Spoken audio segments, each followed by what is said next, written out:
전능하사 천지를 만드신 하나님 아버지를 내가 믿사오며 그 외아들 우리 주 예수 그리스도를 믿사오니 이는 성령으로 잉태하사 동정녀 마리아를 낳으시고 본디오 빌라도에게 고난을 받으사 십자가에 못 박혀 죽으시고 장사한 지 사흘 만에 죽은 자 가운데서 다시 살아나시며 하늘에 오르사 전능하신 하나님의 앉아 계시다가 저희로서 산자와 죽은 자를 심판하시리라. 성령을 믿사오며 거룩한 공의와 성도가 서로 통하는 것과 죄를 사하여 주시는 것과 몸이 다시 사는 것과 영원히 사는 것을 믿사옵나이다. 아멘.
이는 곧 너희 하나님 여호와께서 너희에게 가르치라고 명령하신 명령과 규례와 법도라.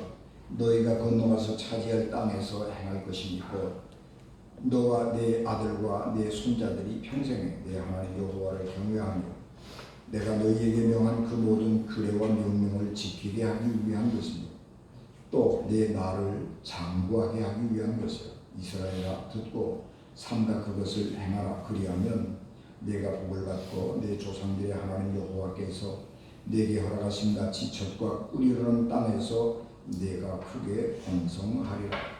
이스라엘아 들으라. 우리 하나님 여호와는 오직 유일한 하나님이시니 너는 마음을 다하고 뜻을 다하고 힘을 다하여 내 하나님 여호와를 사랑하라. 오늘 내가 네게 명하는 이 말씀을 너는 마음에 새기고 내 자녀에게 부지런히 가르치며 집에 앉았을 때든지 길을 갈 때든지 누워있을 때든지 일어날 때든지 이 말씀을 강론할 것이며 너는 또 그것을 내 손목에 메어 기호를 삼으며 내 미간에 붙여 표로 삼고 또 내 집 문설주와 바깥문에 기록할지니라. 아멘. 은혜가 충만하신 아버지 하나님, 이 시간 하나님께서 은혜를 더하여 주시고 특별히 이 종부의 성령을 갑절로 더하여 주셔서 오직 주의 말씀만 전하게 하옵소서. 예수님 이름으로 기도하옵나이다. 아멘. 우리 사람들은 숭배하는 대상을 담지요. 그래서 숭배하는 대상이 누구냐에 따라서 삶의 양태가 달라지고 생각하는 방법이 달라집니다. 직업도 마찬가지입니다. 그가 어떤 직업을 가졌느냐에 따라서 그 삶이 달라지는데, 왜냐 그러면 직업을 숭배한다고까지는 말할 수 없지만 그래도 내가 좋아서 선택한 일이고 좋아서 하는 일이기 때문에 사람들은 그 직업에 따라서 생각하게 되고 직업에 따라서 행동하게 되는 경우들이 많이 있습니다. 그래서 무당은 자기가 숭배하는 신을 따라서 다르게 살아가게 되고 직업이 달라지면 사람도 달라지게 되는 것입니다. 그래서 판사와 검사는 삶이 다르고 생각하는 게 다르지, 검사는 다른 사람의 잘못만 지적하는 사람이기 때문에 모든 사람들을 의심의 눈초리로 쳐다봅니다. 판사는 재판을 할 때에 어떤 것이 옳으냐 하는 것을 먼저 따지게 되는데, 그러려고 그러면 증거를 가지고 따지는 거예요. 그러니까 항상 무슨 일을 하든지 증거 내놔봐 이렇게 되는 거죠. 그래서 이제 우스갯소리로 가정에서 판사가 이제 아내에게 이렇게 생활비를 주고 영수증 제출하시오 뭐 이제 그렇게 말한다고 하는 거예요. 그래서 가정에서도 그런 직업에 따라서 또 숭배하는 대상에 따라서 행동이 달라지는 것입니다. 그리스도인은 하나님을 섬기고 예수 그리스도를 섬기는 사람이기 때문에 그리스도인은 그리스도인다운 삶의 모습으로 바꾸어지게 되는 것입니다. 그래서 우리가 사람이 참 안 변한다 그렇게 생각을 하지만 신앙생활을 오래 하다 보면 삶이 달라지는 것이고 사람이 변해져 있는 것을 보게 됩니다. 그래서 신앙생활 하다 보면 인격이 달라지는 거죠. 세상 사람들은 예수 믿는 사람들이 어쩌고저쩌고 비난하고 그러긴 하지만 그래도 세상에 보면 그리스도인들이 착하고요, 그리스도인들이 그래도 순하고요, 그리스도인들이 마음이 넉넉한 것입니다. 세상 사람들이 교회를 비난하고 그리스도인들을 비난한다고 그래서 우리가 거기에 동조할 것은 아니에요. 사실을 따져보면 그리스도인들이 훨씬 더 아름다운 삶을 살고 있고 그 마음의 폭이, 생각의 폭이 넓은 것을 보게 됩니다. 그것은 우리 그리스도인들은 하나님을 섬기는 사람, 하나님을 숭배하는 사람이기 때문에 하나님의 성품을 닮아가기 때문에 그렇습니다. 그래서 우리는 이런 것들을 신의 성품이라 그렇게 말하죠. 그래서 베드로후서 1장 4절에서 7절 이로써 보였고 지극히 큰 약속을 우리에게 주사 그 약속으로 말미암아 너희가 정욕 때문에 세상에서 썩어질 것을 피하여 신성한 성품에 참여하는 자가 되게 하려 하셨느니라. 신의 성품, 신성한 성품에 참여하는 사람이 되게 하려고 했다. 그러면서 신의 성품이 뭐냐? 너희가 더욱 힘써 너희 믿음의 덕의 지식을, 지식의 절제를, 절제의 인내를, 인내의 경건을, 경건의 형제 우애를, 형제 우애의 사랑을 넣어라.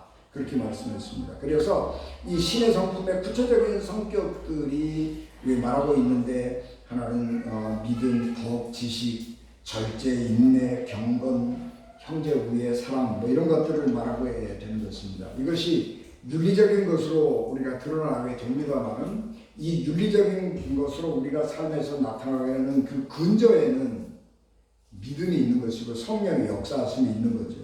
그래서 우리가 이 신의 성품을 갖는 사람이 되는 것인데 이 윤리적인 덕목 하나하나를 가진 사람들이 있습니다. 어떤 사람은 인내하는 사람도 있고 어떤 사람은 절제를 잘하는 사람도 있고 뭐 형제 우애를 잘하는 사람도 있는데 각각의 덕목을 잘하는 것도 중요하지만 중요한 것은 하나님의 성품이라고 하는 것은 이 모든 것이 아울러지는 거예요. 그래서 어떤 한 가지에서 특별하게 잘하고 한 가지에서 결점이 드러나는 그런 게 아니고 이게 모두 다 둥글둥글해지는 것이죠. 그래서 그런 것들을 온전함이라고 그래요.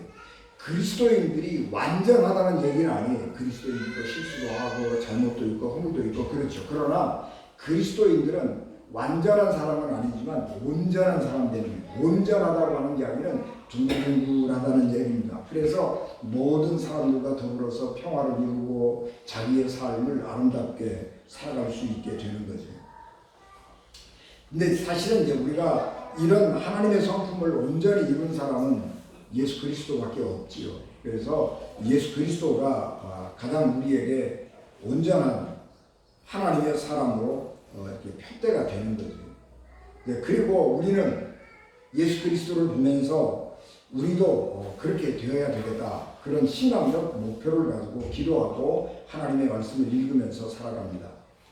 우리 그리스도인들이 성품이 변해가는 것이고 삶이 변해가는 그 원인은 어디에 있느냐 그러면 성경을 사랑하고 성경을 가까이 하고 성경 말씀대로 살기를 원하는 그런 삶에서 비롯되는 것입니다.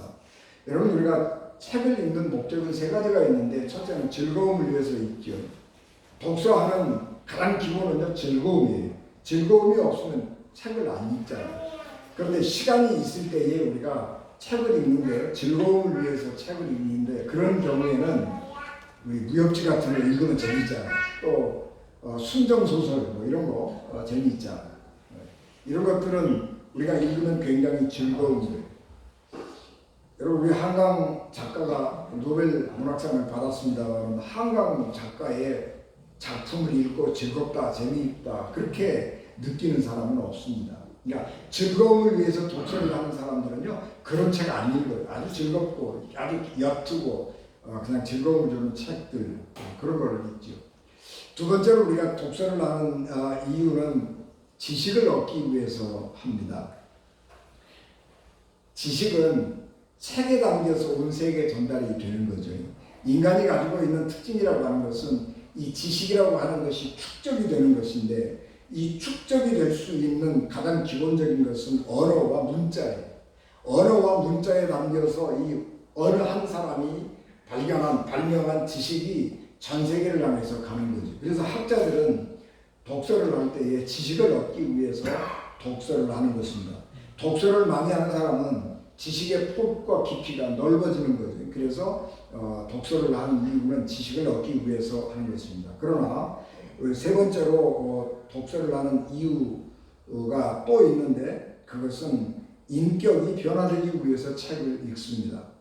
인격이 변화되기 위해서 우리가 읽는 책들, 인생이 뭐냐 하는 깊이를 얻기 위해서 읽은 책들은 고전들이 있죠. 고전들 읽으면 굉장히 어려운데 그게 왜 어려우냐 그러면 그 작가가 자기의 철학을 그 속에 다 집어넣기 때문에 그 작가의 배경을 알지 않으면 작품을 이해할 수가 없어요. 그래서 이 고전들을 이해하려고 그러면 전문가들이 해설을 잘 해놓은 것을 잘 봐야 돼요. 작가를 많이 연구해야 되는 거예요. 그래서 우리가 이제 그런 것들을 통해서 교양도 얻고 우리가 자기의 인격을 변화시켜가는 그런 감명을 받기도 하는데 그런 것만 가지고는 부족합니다. 세상에 있는 책 중에서 사람을 변화시키는 책은 경전이에요. 경전. 책 중에 책은 경전이라고.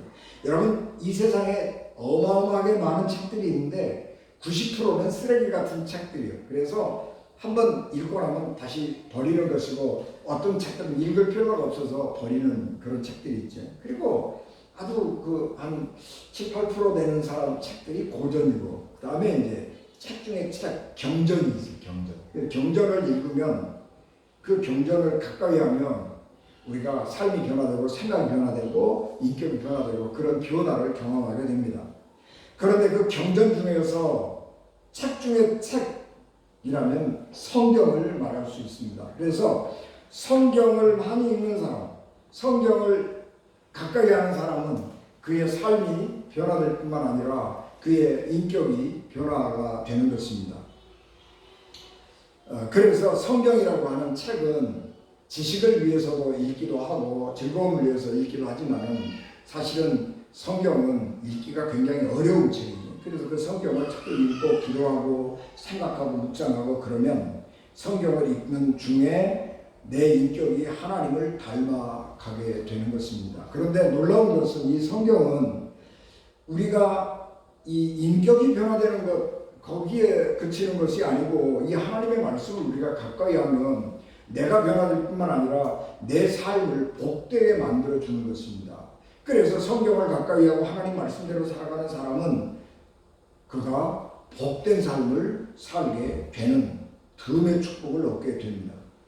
이스라엘 백성들이 모세의 인도를 따라서 광야 40년을 마치고 요단강가에 이르렀습니다. 모압 평지라고 하는 곳은 굉장히 평지이거든요. 아르논강 그 평지인데 이 요단강은 해저 260m 지하에 있잖아요.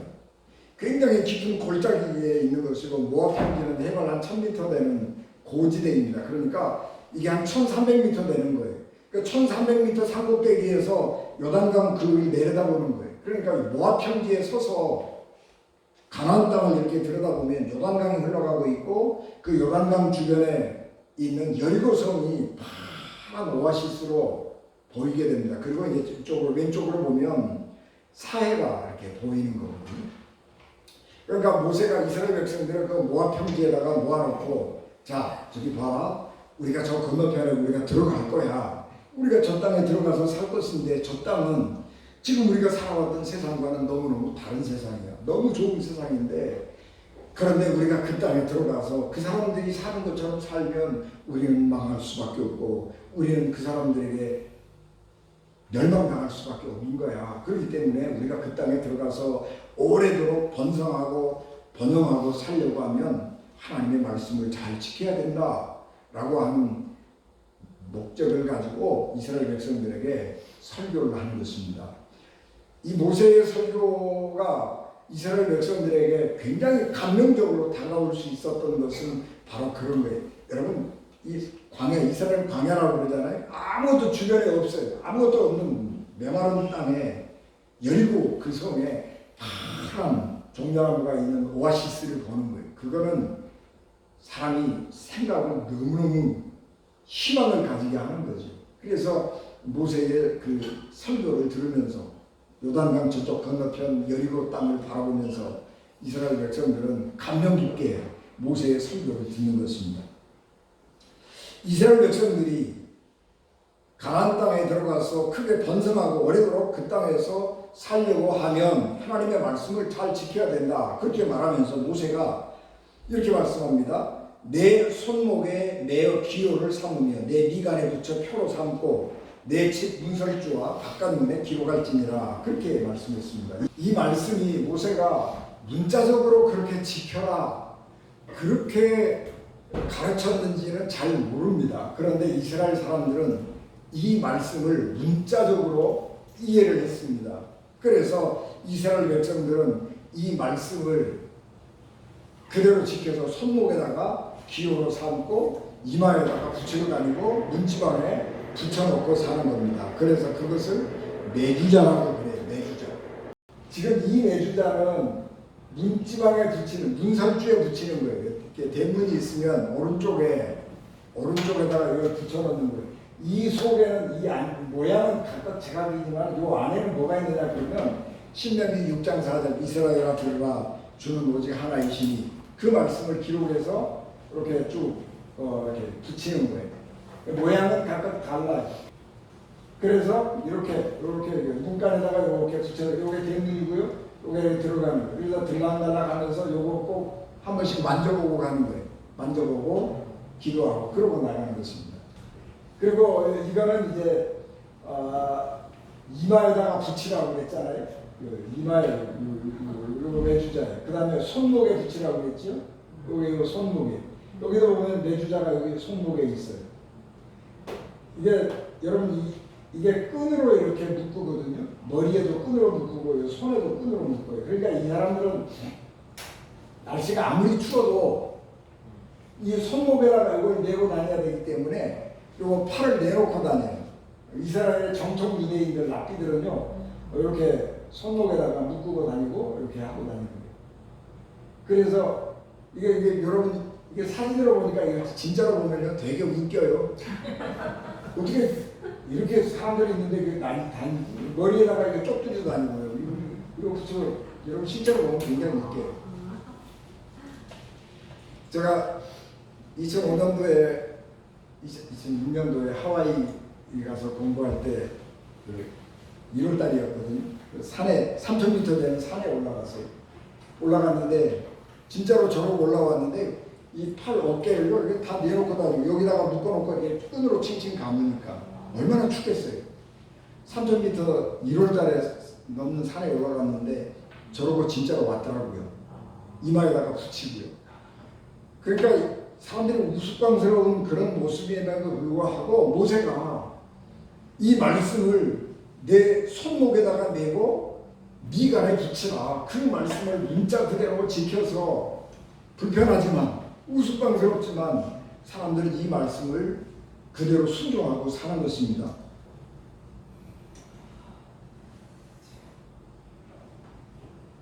그래서 이스라엘 백성들은 이 자녀들에게 이 하나님의 말씀을 잘 지키고 그렇게 하는 것인데, 우리가 이렇게 이스라엘 백성들이 살아가는 것들이 어떻게 생각할지는 모르지만 결과론적으로 놓고 보면 이스라엘은 그 조그마한 나라가 그 강대국 틈바구니에 끼어서 지금도 살아가고 있는 것입니다. 중동전쟁 5차까지 있었습니다만 한 번도 전쟁에서 패해본 적이 없고 지금도 전쟁을 많이 하고 있잖아요. 그럼에도 불구하고 100배나 큰 아랍 제국들이 이 조그마한 이스라엘 앞에 맥을 못 추는 거예요. 완전히 이스라엘은 승리했죠. 이번 전쟁에서. 인구 0.6%밖에 안 되는 이 유대인들이 전 세계에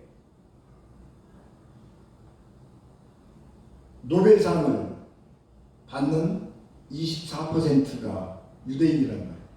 그러니까 우리가 이 하나님의 말씀을 따라 산다고 하는 것은 굉장히 우리를 불편하게 만들 수도 있고 우리를 힘겹게 만들 수도 있지만 이 말씀을 따라서 살아갈 때에 우리가 그렇게 하나님의 은혜와 축복 안에서 살아갈 수 있다라고 하는 점에서 이 하나님의 말씀의 권위, 능력이라고 하는 것은 우리의 생각을 초월하고 있다, 그렇게 말할 수 있습니다. 우리가 이렇게 유대인들이 겉으로 하나님의 말씀을 순종하고 다니는 것이 정말로 하나님의 말씀을 순종하는 것이냐라고 하는 의문을 생길 수가 있습니다. 왜냐 그러면 기독교는 형식보다는 말씀에 전심으로 순종하는 종교이기 때문에 그래요. 기독교가 형식을 중요하게 생각하지 않는다는 얘기는 아니에요. 형식을 굉장히 중요하게 생각을 하지만, 그러나 형식과 내용 중에서 비중을 더 준다면 형식보다는 내용 쪽의 비중을 훨씬 더 많이 두는 종교인 것입니다. 그래서 우리는 하나님의 말씀을 전심으로 순종하는 것을 삶의 최고의, 믿음의 최고의 목표로 사는 것이죠. 그래서 우리가 중요하게 생각하는 것은 유대인, 전통 유대인들처럼 또는 랍비들처럼 우리가 저렇게는 안 한다고 할지라도 우리 마음으로 하나님을 섬기고 하나님의 말씀을 우리 마음에 둔다라고 하는 것은 굉장히 중요한 것입니다. 우리가 하나님의 얼굴을 본다 그렇게 말하잖아요. 근데 하나님의 얼굴을 본 사람은 없어요. 하나님의 얼굴을 보고 죄인으로 하나님의 얼굴을 보고 살아남은 사람은 없습니다. 그래서 우리가 성경에 많은 하나님을 만난 사람들을 보면 하나님의 얼굴을 정면으로 본 사람은 없습니다. 하나님은 항상 뒷모습만 보여주시는 거예요. 예수 그리스도는 하나님의 뒷모습이에요. 예수 그리스도를 보면 하나님을 알 수는 있지만 예수 그리스도가 하나님이다라고 말하기는 어려운 거예요. 왜냐 그러면 예수 그리스도는 육체를 입고 이 땅에 오셔서 우리에게 하나님을 보여주신 분이기는 하지만은 하나님 자체를 보여준 건 아니란 말이에요. 육체를 가지고 어떻게 하나님을 보여주겠어요? 그렇기 때문에 예수님은 하나님의 뒷모습이란 말이에요. 우리는 하나님의 뒷모습을 볼 수밖에 없는데 성경에는 하나님의 얼굴을 본다 그렇게 말하는 거예요. 근데 이제 그 하나님의 얼굴을 본다라고 하는 말은 예루살렘에 가서 제사 지내고 제사장의 축복을 받고 그 예배 행위를 하나님의 얼굴을 본다. 그렇게 표현하였습니다. 우리가 지금 하나님의 얼굴을 본다라고 하는 말은 주일날 교회에 와서 예배드리고 하나님의 말씀을 듣고 나 자신을 봉헌하고 성도의 교제를 나누고 이런 것들이 하나님의 얼굴을 보는 거예요. 그래서 우리가 주일날 교회에 나오는 것은 예배드리고 교회에 나오는 것은 하나님의 얼굴을 보고 나오는 것과 같다라고 하는 것입니다. 그래서 우리 이 교회는 기독교는 예배를 굉장히 중요하게 생각을 합니다. 그러나 우리가 예배에 그치면 안 된다는 거예요. 예배가 우리 신앙생활의 모든 것이다. 그렇게 규정하고 예배 외의 삶에서 세상 사람들하고 똑같이 살아가면 그 믿음은 능력이 없는 것이고 그 믿음은 하나님의 은혜 안에서 살아가지 못하는 종교인 것입니다. 모세가 우리에게 말씀할 때에 이 말씀을 마음의 새기라고 부르잖아요. 근데 마음이 뭐예요? 마음이라고 하는 말은 우리가 잘 쓰고 있기는 하지만은 마음이 뭐지? 라고 물어보면 말하기가 어려운 거예요. 근데 이제 우리가 철학적으로 마음이 뭐야? 그렇게 물어보면 철학에서는 이렇게 얘기해요. 마음이라고 하는 것은 생각의 근원이에요. 생각의 근원. 그리고 생각할 수 있는 능력. 그것이 마음이에요.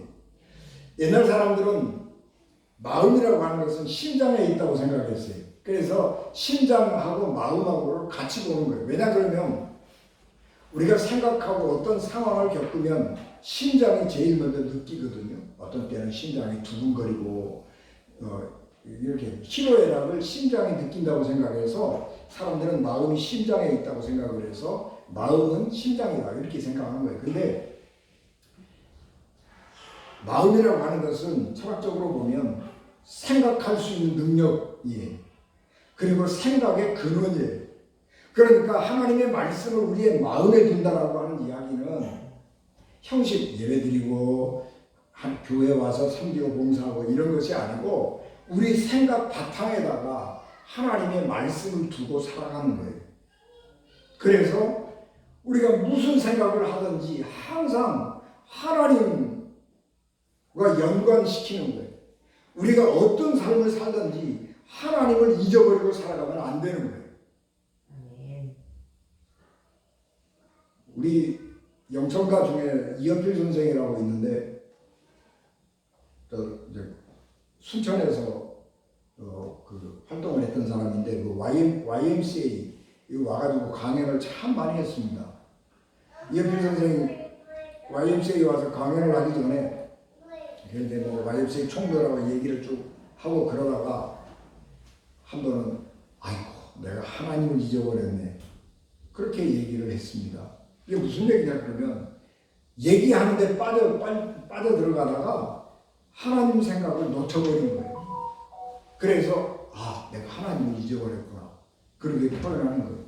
여러분 우리가 뭐 어떤 삶을 살든지 무엇을 하든지 어디에 있든지 하나님께서 나를 보고 있다라고 하는 생각을 잊어버리면 안 되는 거예요. 그래서 요한계시록은 예수님을 표현할 때에 불꽃 같은 눈이라고 해요. 예수님의 모습을 표현할 때 불꽃 같은 눈, 흰 옷 그렇게 표현하는 거예요. 그러니까 우리가 하나님 앞에 있다고 하는 사실, 불꽃 같은 눈으로 바라보고 우리를 지켜보시는 하나님 앞에서 살아가고 있다고 하는 사실을 잊어버리면 안 돼요. 그래서 우리 그리스도인들은 언제나 우리의 삶을 경고망동할 수 없는 것입니다. 우리가 예배를 드리는 거 굉장히 중요하죠. 예배를 드릴 때에 우리가 세상의 모든 것 다 뒤로 놔두고 근심 걱정 놔두고 또 근심 걱정이 있다고 할지라도 하나님께 기도하고 하나님을 생각하면서 우리가 예배를 드린단 말이에요. 그런데 이 예배를 드릴 때에 기도할 때에 우리가 가졌던 그 마음을 교회 안에서만 가지면 안 되고 그것을 우리의 일상의 삶으로 가지고 가야 된단 말이에요. 일상의 삶에서 우리가 예배드릴 때 가졌던 그 거룩하고 경건한 마음을 가져야 되는 거예요. 우리 가톨릭 역사에서 성인 가운데 한 사람이라고 생각하는 갑자기 이름을 대버렸네. 있는데 그 사람은 수사도 아니에요. 수사도 아니고 수도원에서 밥 짓는 사람이에요. 로렌스 형제라고 그러는데 이름이 로렌스고 그냥 그 사람은 수사도 아니에요. 신부도 아니에요. 그래서 그냥 형제예요. 로렌스 형제. 그러니까 로렌스 형제가 이제 책을 써서 우리가 그런 경건생활에 영성생활에 도움을 많이 받기도 하는데 이 사람은 수도원에서 밥 짓는 사람이에요. 그런데 수도원에서 밥을 지을 때에 정말 거룩한 마음으로 밥을 짓고 다른 사람들에게 내가 이 음식을 서빙할 수 있다고 하는 것을 너무너무 기쁘게 생각하고 그 일에 최선을 다했어요. 그래서 그 사람은 부엌에서 요리를 하는 밥 짓는 사람인데 성인처럼 됐어요. 그래서 로렌스 형제가 하나님을 어떻게 만나고 섬기고 신앙생활을 했는가 하는 것이 오늘 우리들에게까지도 귀감이 되고 있단 말이에요.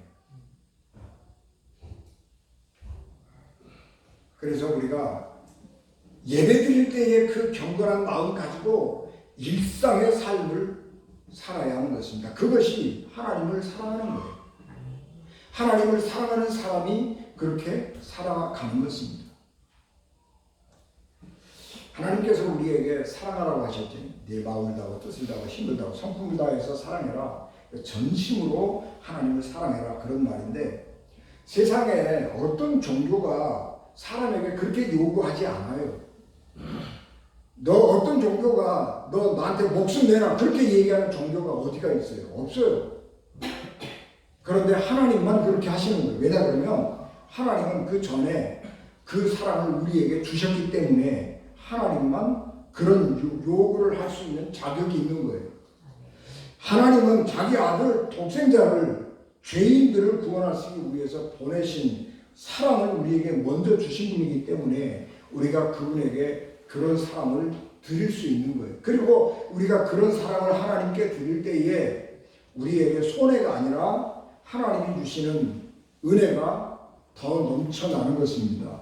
그래서 우리가 이 땅에서 번성할 뿐만 아니라 창대한 하나님의 은혜와 축복 가운데 살아갈 수 있는 것입니다. 여러분 우리가 신앙생활하면서 여러 가지 우여곡절을 많이 겪잖아요.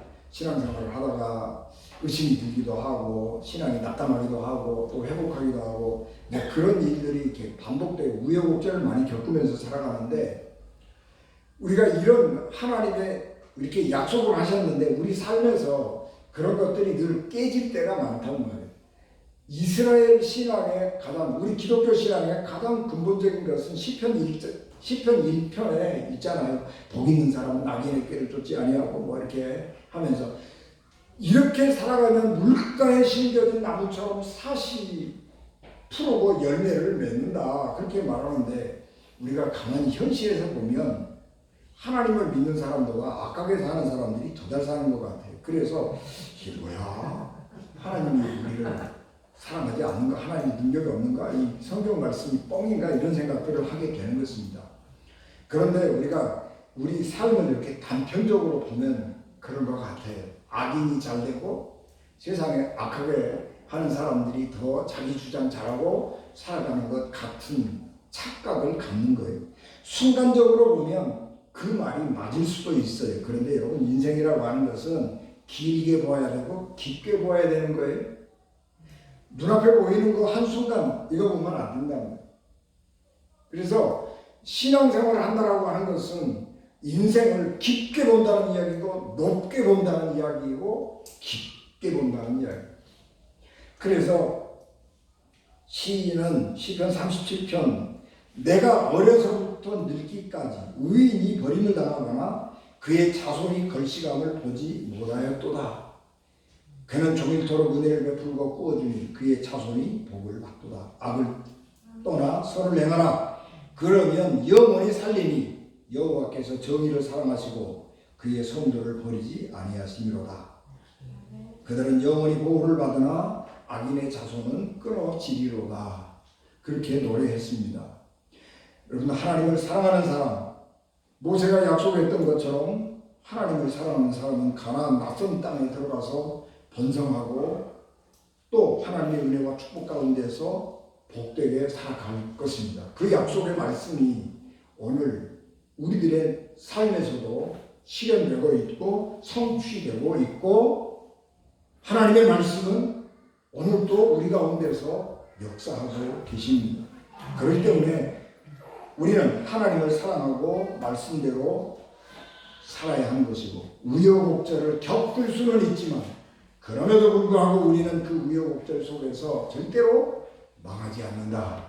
하나님은 우리를 사랑하신다 라고 하는 굳건한 믿음을 가지고 살아야 할 것입니다. 아멘. 모세가 이스라엘 백성들에게 가르치신 말씀처럼 우리가 그 말씀대로 살 뿐만 아니라 자녀들에게도 부지런히 가르쳐서 우리가 자손 천대까지 하나님의 은혜와 축복 안에서 번성하고 복되게 살아가시는 하나님의 사람 되시기를 예수 그리스도 이름으로 축복합니다. 아멘. 기도하겠습니다. 은혜가 충만하신 아버지 하나님, 저희들을 주의 은혜와 사랑과 능력으로 충만하게 하옵소서. 아멘. 우리가 어떻게 하나님을 사랑하든지 하나님을 사랑하는 사람들 되게 도와주시고, 내 형편과 처지가 다를지라도 그럼에도 하나님을 사랑하는 일에 최선을 다하고 살아서 하나님이 우리에게 주시는 은혜와 축복을 우리가 누리고, 그리고 그 축복이 우리 자손들에게도 전승되어서 우리가 하나님의 사람으로 자손 천대까지 이 땅에서 주의 은혜의 해를 따라 살아가게 하옵소서. 예수님 이름으로 기도하옵나이다. 아멘.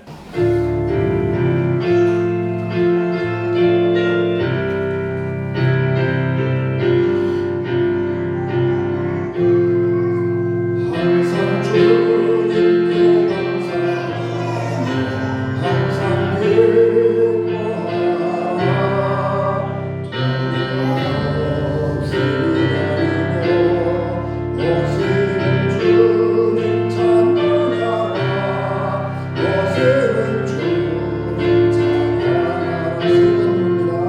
항상 주님께 감사하며 항상